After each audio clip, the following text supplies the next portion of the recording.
اب ٹائیفائڈ کا کیس جیسا کہ میں نے بیان کیا ہے، اس میں خطرہ یہ ہوتا ہے اگر آپ صحیح علاج نہ تجویز کر سکیں، ہومیوپیتھی میں یہ خطرہ ضرور ہے، اور پھر بیچ میں بدلنے کی کوشش کریں اور 2-3 دفعہ بدلیں تو مریض پھر ہومیوپیتھی قابو سے بالکل نکل جاتا ہے، پھر ٹائیفائڈ بالکل رسپونڈ نہیں کرتا، بلکہ ہوا فائدہ بھی ہاتھ سے جاتا رہتا ہے۔ اس لیے ٹائیفائڈ میں تشخیص کا صحیح ہونا اور بعین ہی نشانے پر بیٹھنا حد سے زیادہ ضروری ہے۔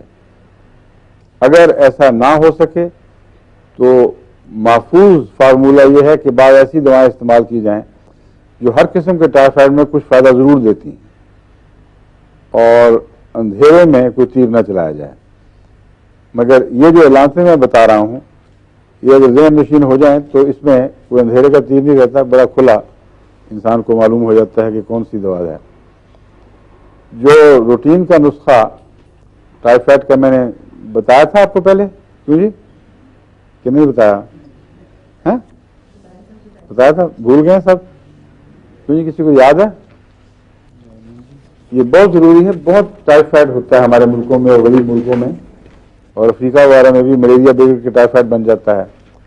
ٹائیفائڈ اور ملیریا دونوں ایک دوسرے کے ساتھ مل بھی جاتے ہیں اور بہت شدید نقصان پہنچ جاتا ہے۔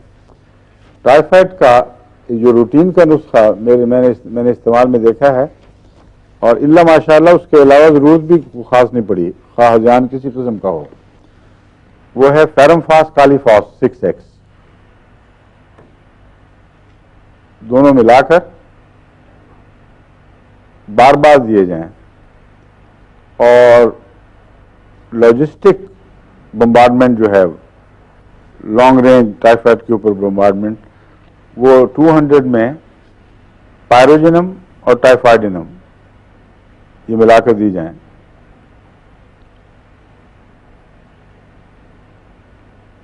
میں جو عموماً استعمال کرتا ہوں تو اس طرح کے شروع میں پہلے 3 دفعہ 200 کی دوائیں، جب بخار زوروں پر ہے تو 3 دفعہ دن میں، پھر 1-2 دن کے بعد 2 دفعہ کر دیا، پھر جب تک بخار ٹوٹ نہ جائے 1 دفعہ روزانہ، جب بخار ٹوٹ جائے تو پھر ہفتے میں 2-3 دفعہ، پھر رفتہ 1 دفعہ، لیکن کچھ عرصہ چلانا پڑتا ہے۔